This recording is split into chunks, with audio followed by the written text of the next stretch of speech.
Have you ever wanted to see a film bordering on animal abuse for the sake of children's entertainment?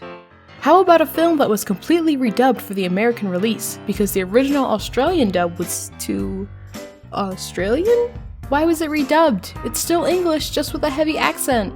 Then look no further than the 1994 release of Napoleon, an adventure/Japanese movie.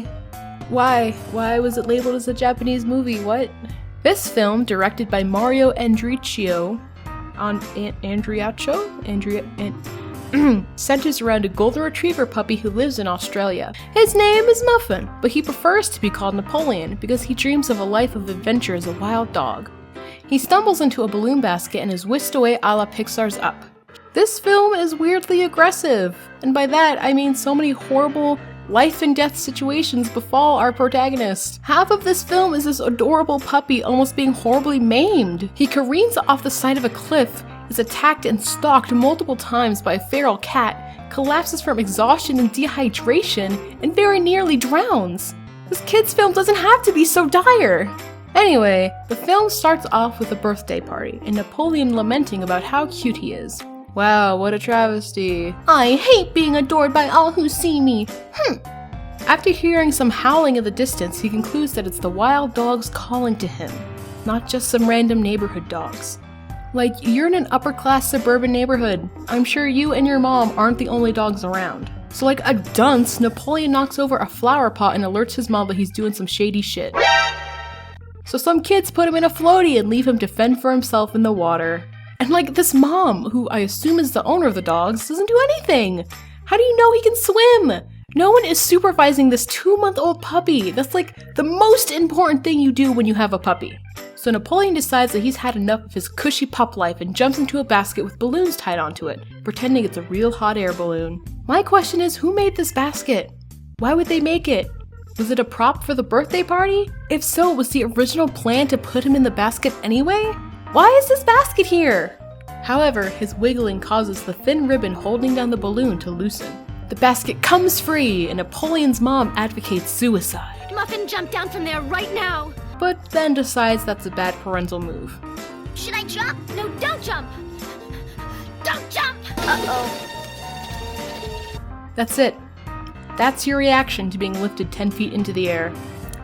See ya, space cowboy. Okay, so I know this scene is supposed to be tense and all, but the puppy is literally just laying down in the basket. It's so chill and calm, and the frantic voiceover just doesn't match it at all. It's so distracting.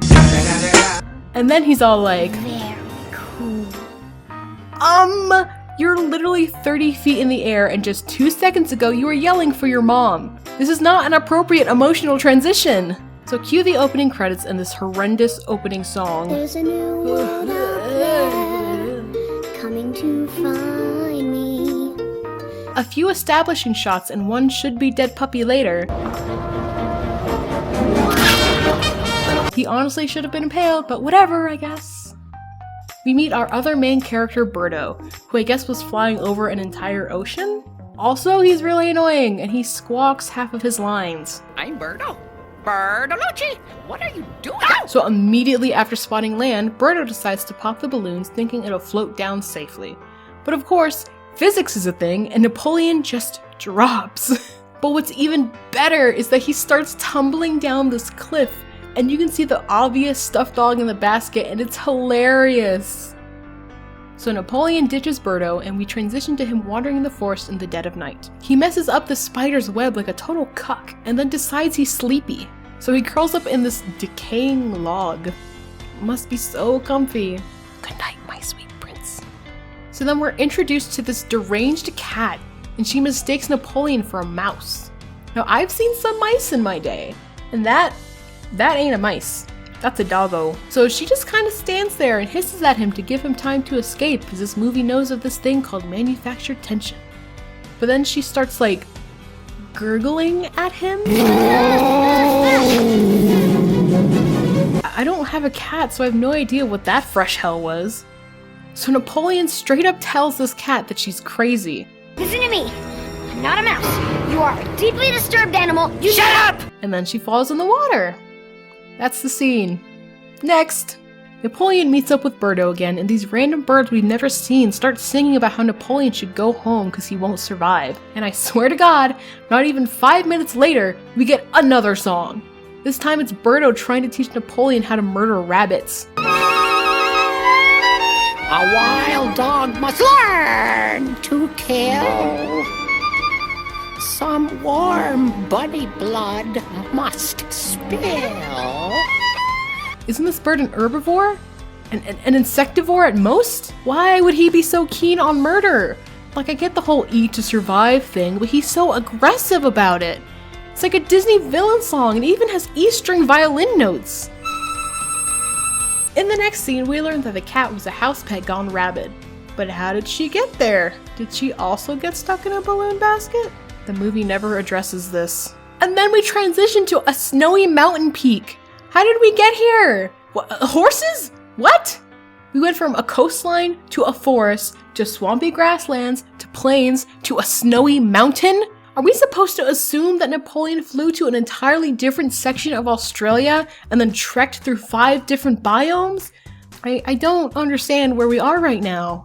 So, if we assume Napoleon originated in Melbourne, which we can safely assume since it's shown at the end of the movie, in order for these settings to make sense, he would have had to travel over a ton of land to get to a coast.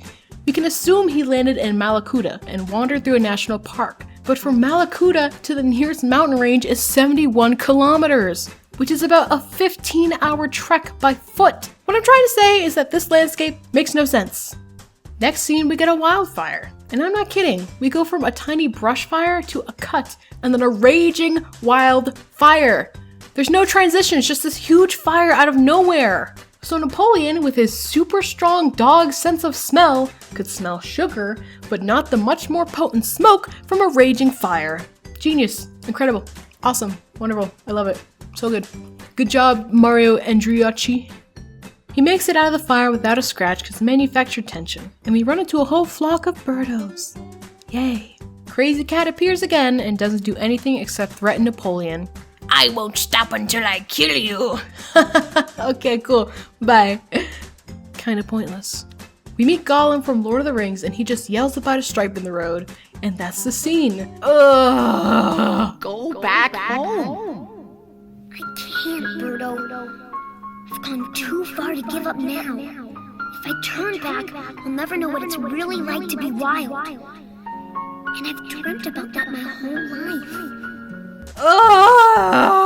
life. So after that painful, inspirational scene, we meet more useless characters that I'm 87% sure were introduced just to teach kids about Australian wildlife.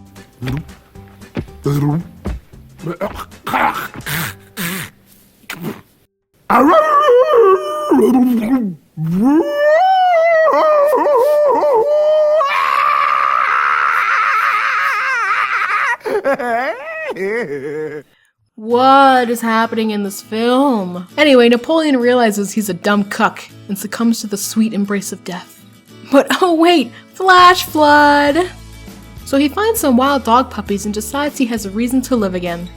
These puppies, who I'll call Phil and Lil, act like typical Chihuahua puppies. Cause you know, that's what they are. Oh no, trust me, we're totally wild dogs. Just ignore my apple-shaped head and Chihuahua-like body structure. Totally wild. So the cave floods and the female puppy, Lil, immediately falls and instantly starts drowning. Oh no, I'm so worried about this character I've just met that has no personality, but it's a cute puppy, so oh no. Now this is what I mean by bordering on animal abuse. Look at these puppies. They honest to God can barely swim, and they're constantly being bashed with water for the sake of entertainment. Like, these dogs are genuinely frightened and struggling. It's so hard to watch. Mama Dog comes in once all the horror has passed and tells Napoleon to stop being a cuck and go home. So he ends up riding in the pouch of a kangaroo. So he's back on the coast and decides to tell this random penguin his life story. Night falls and the cat is back because the screenwriters forgot she was an antagonist and they had to shove her in the last minute. Duh. Yay, fight scene with no tension because our main character cannot die. Yay. So the cat falls off the cliff and into the basket and is swept away to a watery grave. This film probably would have been exactly the same if you took out the cat as the secondary antagonist. She honestly served no purpose to the plot. Also, it turns out that the city was right across the water. Excuse me. Remember the scene in the beginning of the film where he was in the basket and nothing but water was on all sides? Yeah, well, guess what? It was a boat right away. So with the basket gone, how is Napoleon gonna get home? Oh, on a turtle. Just on a turtle. Okay, cool, awesome, I guess. But how did he traverse the vastness of Melbourne and find his way home? Oh, it's just gonna gloss over that? Okay. It just cuts to him running home to his clearly dehydrated mom. Get that poor dog some water, oh my god. Then they play wrestle a bit. The end. So that was Napoleon. In short, this film is a mess. Half of the time it's a relevant character singing songs and spewing exposition. The sets don't make any sense, and the main character is barely developed. Oh, I can jump down this wall now, no problem, Mom. See, I've grown and learned as a character. Now, to be fair, as a child I adored this film. It had cute puppies, what I genuinely thought were scary scenes, and a sense of adventure. It's a great pastime if you want to see some cute puppies and animals, or if you want to get hammered and lose it at scenes like this.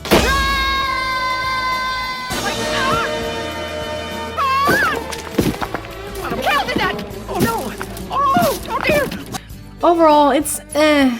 But if you've got free time and you don't want to use your brain for an hour, then give it a look-see.